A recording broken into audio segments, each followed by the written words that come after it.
লক্ষ্মীপুর নামে একটি গ্রামে বাস করত শ্যামল। সে তার স্ত্রী সন্তানকে নিয়ে থাকতো। শ্যামল রিক্সা চালাতো। রিক্সা চালিয়ে যা রোজগার হতো তা দিয়ে তাদের সংসার চলতো। একদিন শ্যামলের স্ত্রী শ্যামলকে বলল, হ্যাঁ গো, তুমি আজ বাইরে গেলে না যে? কখন যাবে? না গো, আজ আর যেতে পারবো না। রিক্সাটার কি যে সমস্যা হলো কিছুই বুঝতে পারছি না।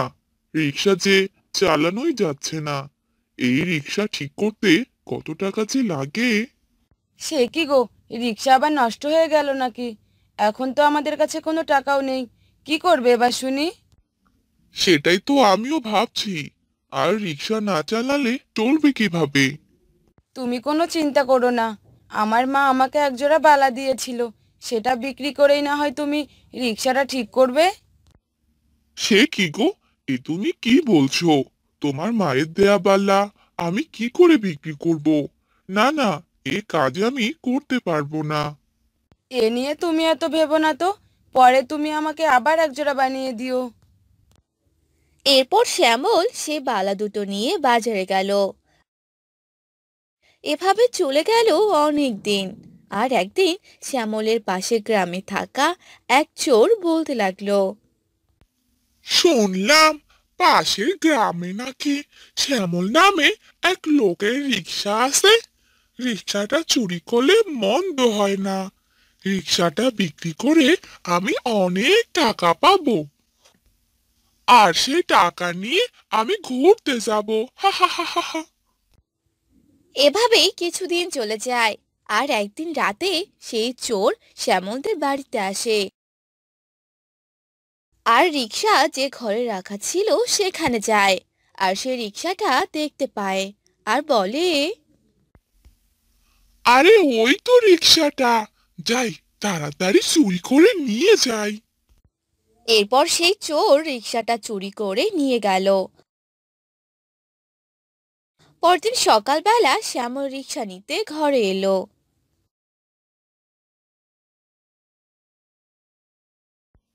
হায় হায়, এ কি সর্বনাশ! আমার রিক্সা কোথায়? কই গো, কোথায় গেলে? তাড়াতাড়ি এদিকে আসো। আরে কি হলো? এভাবে ডাকছো কেন? আমাদের রিক্সাটা কোথায় গেল? কাল রাতেই তো এখানে রেখেছিলাম। হায় হায় ভগবান, এ কি বলছো তুমি? রিক্সাটা আবার কোথায় যাবে? মনে হয় কেউ চুরি করে নিয়ে গেছে। এবার কি হবে আমাদের?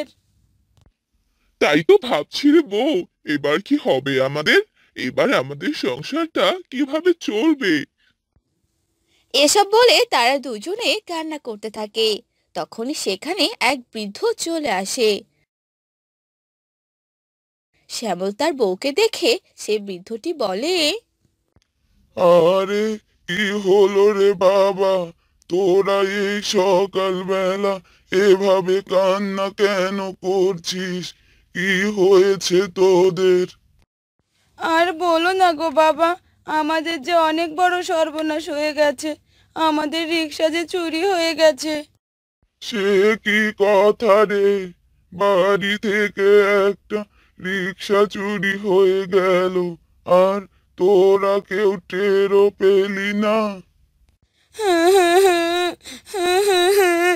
এবার কি হবে আমাদের? হায় ভগবান, এ তুমি কি করলে? এবার আমরা কিভাবে থাকবো? এভাবে কান্না করিস না রে মা, যা হবার তা তো হবেই।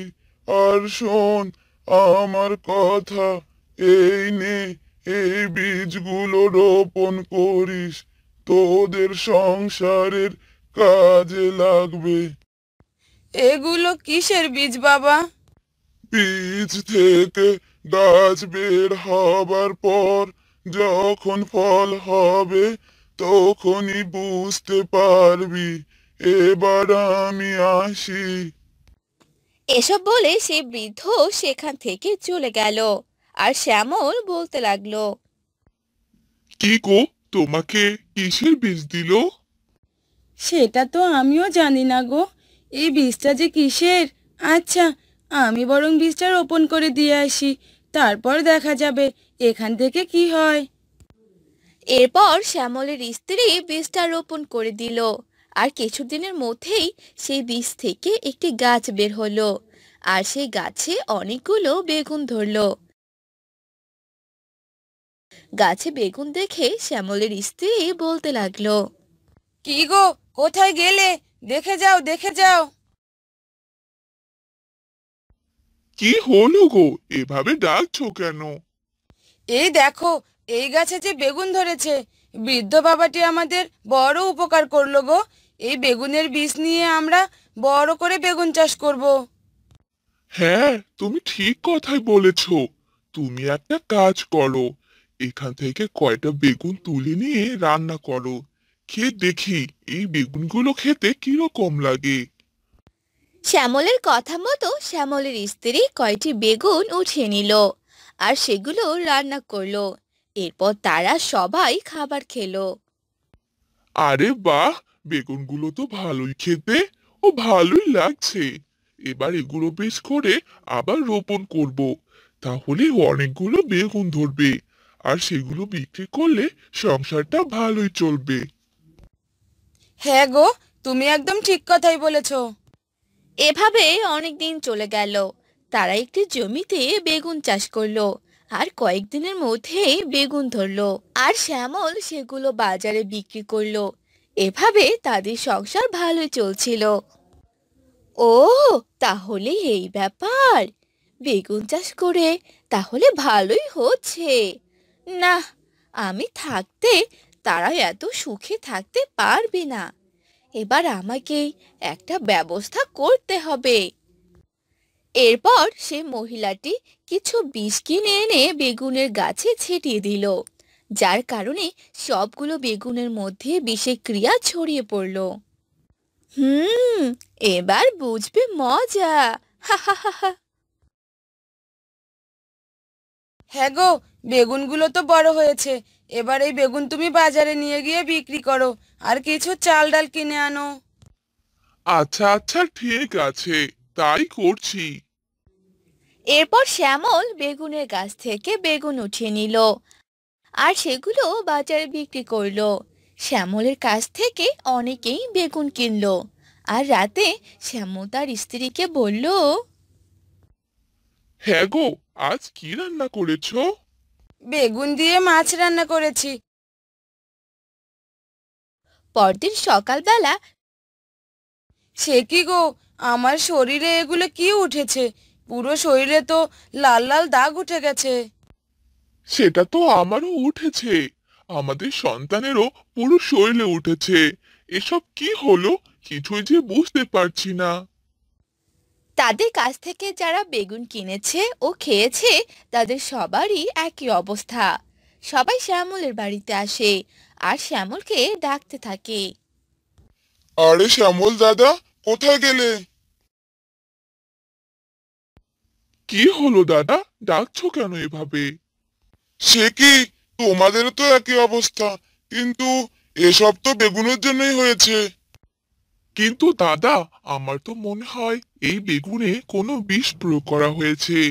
কিন্তু এ কাজ কে করলো? আমি তো সবসময় আপনাদের ভালো বেগুন দিতাম, কিন্তু এবার যে কি হলো কে জানে।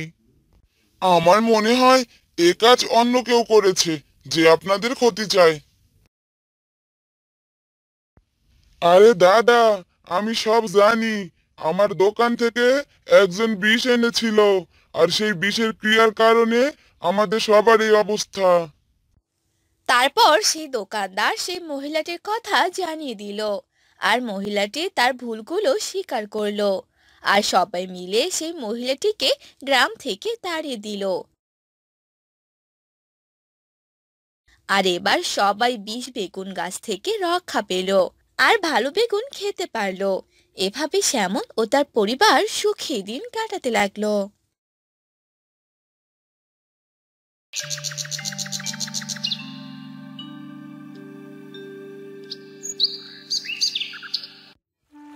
একদিন এক জ্যোৎস্না ভরা রাতে শান্ত সমুদ্র স্রোতের মধ্যে একটি মৎস্যকন্যা বাস করত। সেই সমুদ্রের পাশে একটি বড় পাহাড় ছিল। সেখানেই মৎস্যকন্যা সুখেই থাকতে লাগলো। মৎস্যকন্যা মাঝে মাঝেই সেই পাহাড়ের কিনারায় আসতো, আর এভাবেই মৎস্যকন্যার দিন কাটতো। আর সেই সাগরের পাশে ছিল একটি গ্রাম। সেই গ্রামে থাকতো অনেক মানুষ। গিন্নি, ও গিন্নি, আমি সাগরে মাছ মারতে গেলাম। সে কি গো, তুমি কালই তো অনেকগুলো মাছ মেরে নিয়ে এলে, আজ আবার মাছ মারতে যাচ্ছ যে? আরে আর বলো না, সেই সাগরে তো অনেকগুলো মাছ আছে। যখনই জাল ফেলি তখনই অনেকগুলো মাছ উঠে আসে। আর মাছ দেখলে তো আমার মাথা একদম ঠিক থাকে না। তাই তো আজকেও মাছ মারতে যাচ্ছি।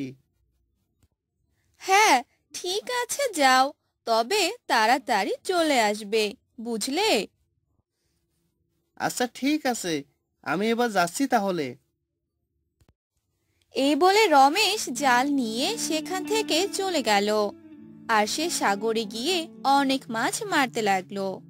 রমেশ যখনই জাল ফেলতো তখনই তার জালে অনেকগুলো করে মাছ উঠতো। বাহ বাহ, কত মাছ!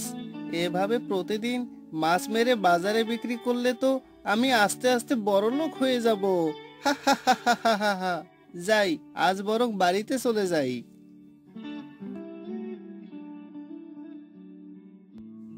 এরপর রমেশ সেই মাছগুলো নিয়ে সেখান থেকে বাজারে চলে গেল।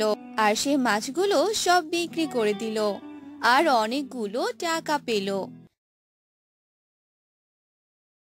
সেই টাকা নিয়ে রমেশ বাসায় চলে এলো। তখন রমেশ তার বউকে ডাকতে লাগলো। গিন্নি, ও গিন্নি, দেখে যাও দেখে যাও।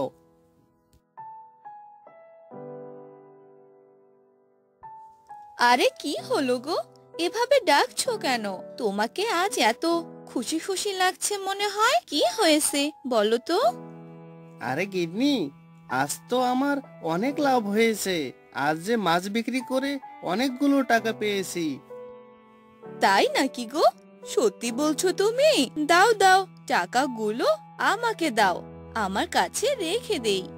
এই নাও, টাকাগুলো ভালোভাবে রেখে দাও। এরপর রমেশের বউ সেই টাকাগুলো নিয়ে ঘরে চলে গেল। এভাবে রমেশের সুখে দিন কাটছিল। অন্যদিকে সেই সাগরে থাকা মৎস্যকন্যাটি বলতে লাগলো, আমাকে এই কিনারায় সব সময় আসতে হবে, কারণ এই পাহাড়ে যে আমার গুপ্তধন আছে, আর সেগুলো সব সময় দেখাশোনা করতে হবে। সেই গুপ্তধন যে সব আমার।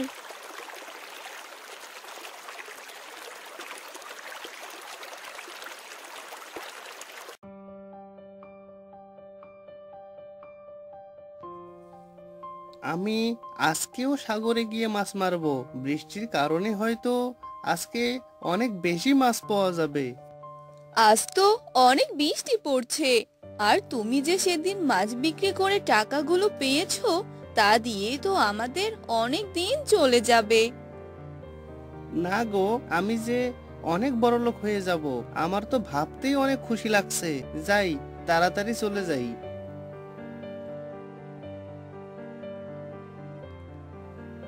এই বলে রমেশ সেই সাগরের তীরে যেতে লাগলো।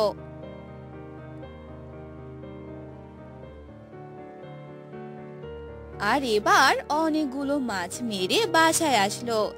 এভাবে প্রতিদিন এত মাছ দেখে রমেশের অনেক লোভ জাগলো। এভাবেই কেটে গেল অনেক দিন। একদিন সাগরের তীরে একটি বৃদ্ধা বসে বসে কান্না করছিল। সেই কান্নার আওয়াজ মৎস্যকন্যা শুনতে পেল।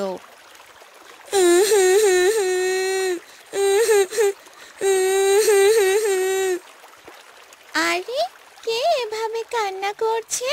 মনে হচ্ছে কান্নার আওয়াজটা সাগরের তীর থেকেই আসছে। যাই, গিয়ে দেখি তো।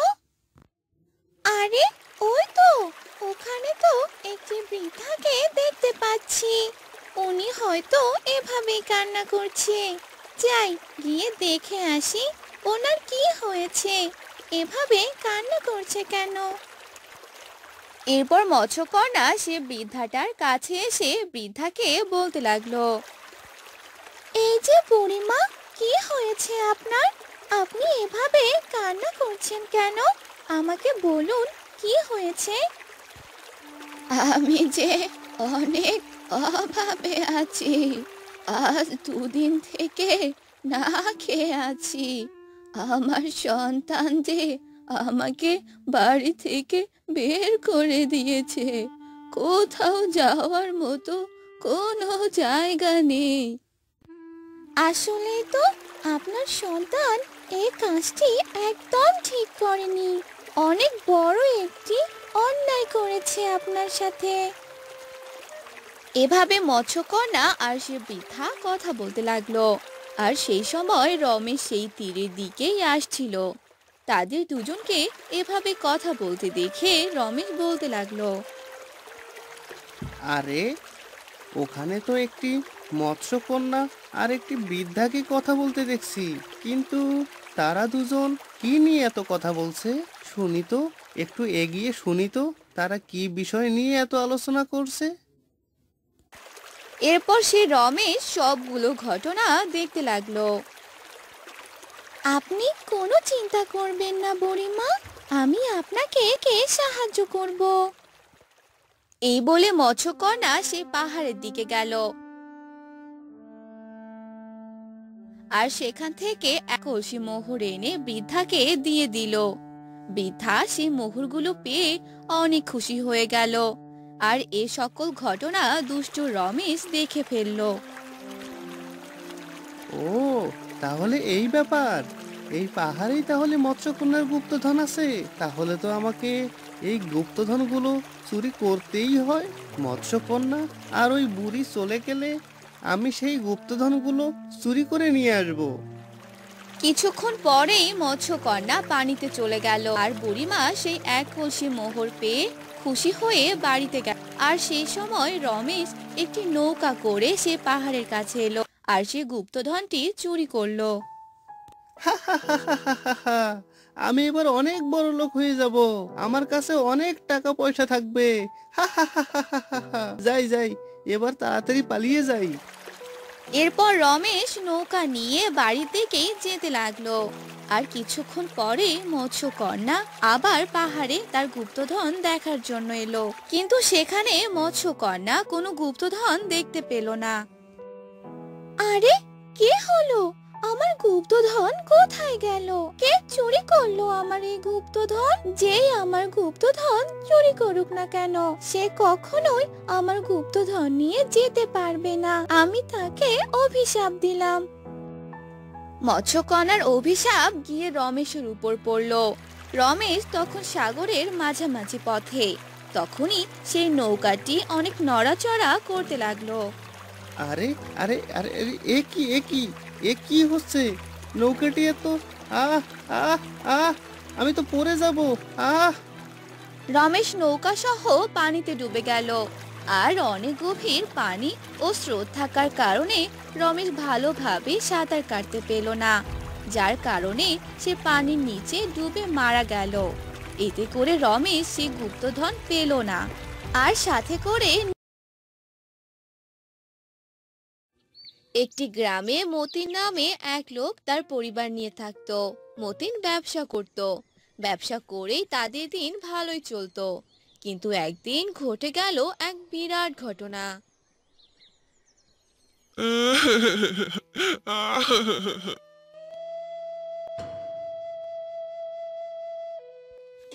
আরে কি হলো গো?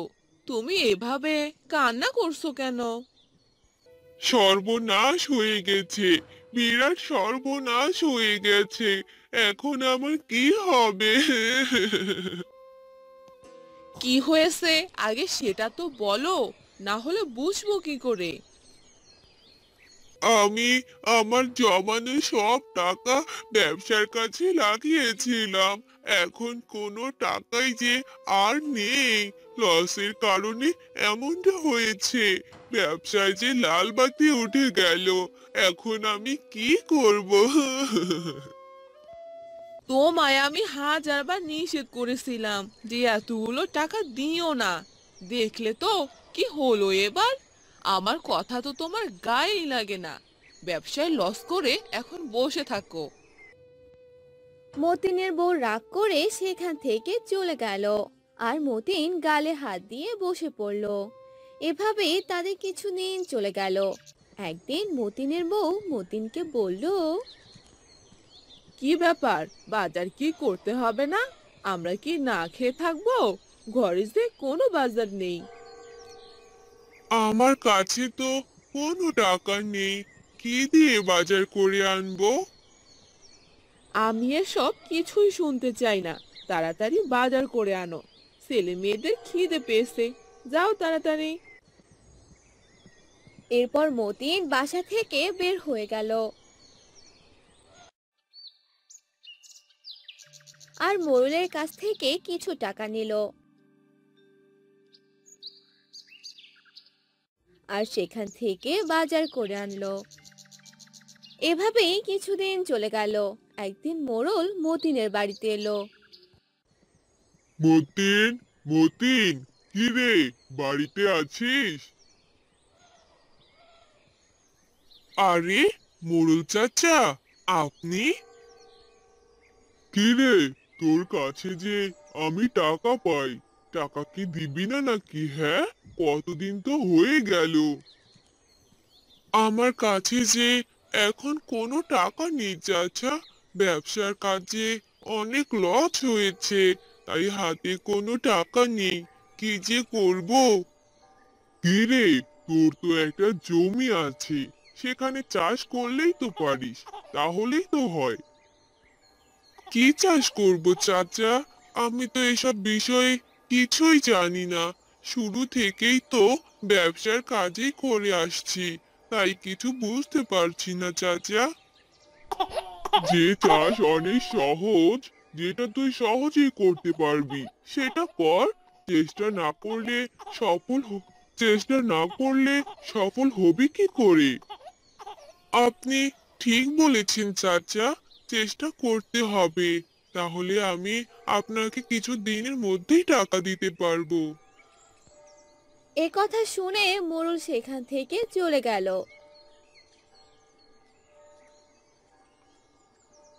আর মতিন তার জমিতে গেল আর সব আগাছা পরিষ্কার করলো আর ভাবতে লাগলো কি চাষ করবে।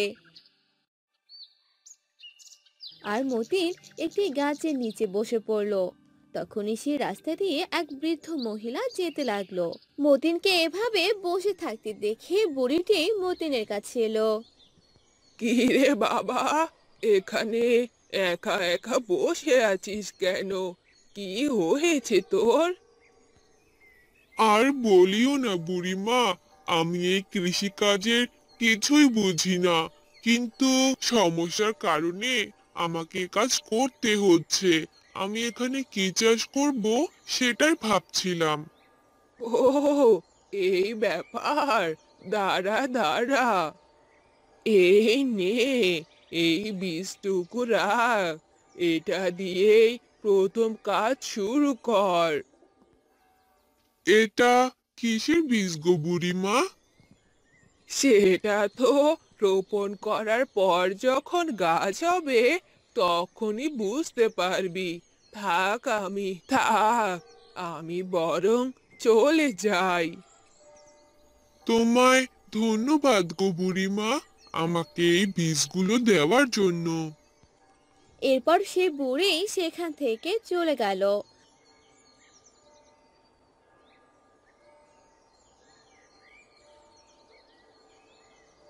আর মতিন সেই বীজগুলো রোপণ করে দিল।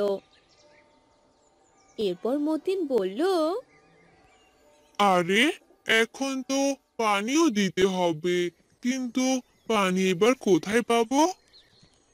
তখনই আকাশে বিদ্যুৎ চমকাতে লাগলো। কালো মেঘের ছায়া আসলো আর চারদিক অন্ধকার হয়ে গেল। এই বুঝি বৃষ্টি নামবে, বেশ ভালোই হবে, আমার জমিটাতেও পানি দেওয়া হয়ে যাবে। যাই, বাড়ির দিকেই যাই। তারপর মতিন বাড়িতে চলে যায় আর এরপর অনেক জোরে বৃষ্টি শুরু হয়।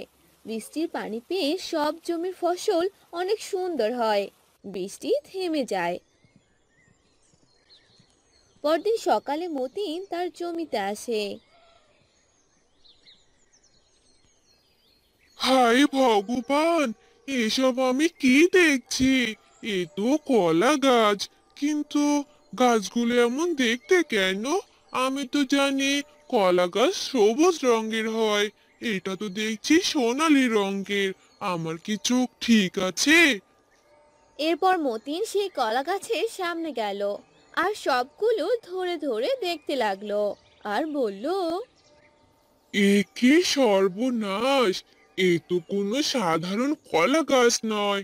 এ তো দেখছি সোনার কলা গাছ। এ তো দেখছি আমার কপাল একদম খুলে গেল। তারপর থেকে মতিন সেই কলা গাছের অনেক যত্ন করতে লাগলো আর সে সোনার কলা গাছ থেকে সোনার কলা ধরলো। এসব দেখে মতিন অনেক খুশি হয়ে গেল আর মতিন সেগুলো কলা অনেক দামে বিক্রি করে দিল আর মোড়লের সব ঋণ শোধ করলো।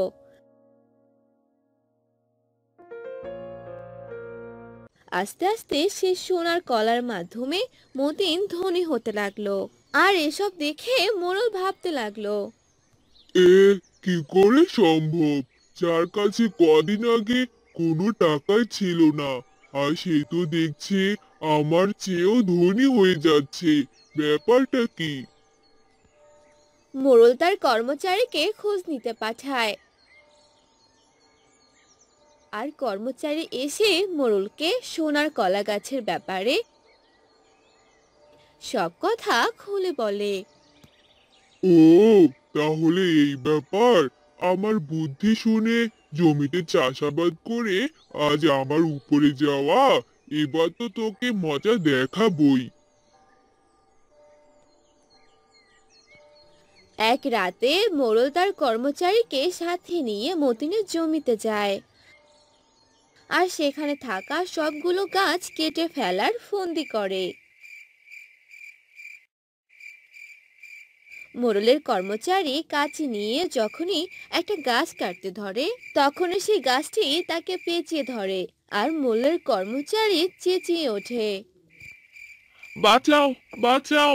মালিক আমাকে পেঁচিয়ে ধরেছে! আহ! ওরে বাবা! মালিক, বাঁচান গো, বাঁচান! আরে, কি হলো রে? এভাবে চেঁচাচ্ছিস কেন? কি হয়েছে? আমি তো অন্ধকারে কিছু দেখতেও পাচ্ছি না। দাঁড়া দাঁড়া, যাচ্ছি। মোড়লও সেখানে যায় আর সেই কলা গাছ মোড়লকেও পেঁচিয়ে ধরে। আরে আরে, এসব কি হলো রে? আমাকেও যে পেঁচিয়ে ধরলো! ওরে বাঁচা রে, বাঁচা! দম বন্ধ, দম বুঝি আটকে গেল। বাঁচা কেউ! নিজে তো বাঁচতে পারছি না, আর আপনাকে বাঁচাই কি করে? সেই কলা গাছ তাদের শক্ত করে পেঁচিয়ে ধরে। তারা কোনোভাবেই সেখান থেকে বের হতে পারে না। পরদিন সকালবেলা মতিন তার জমিতে আসে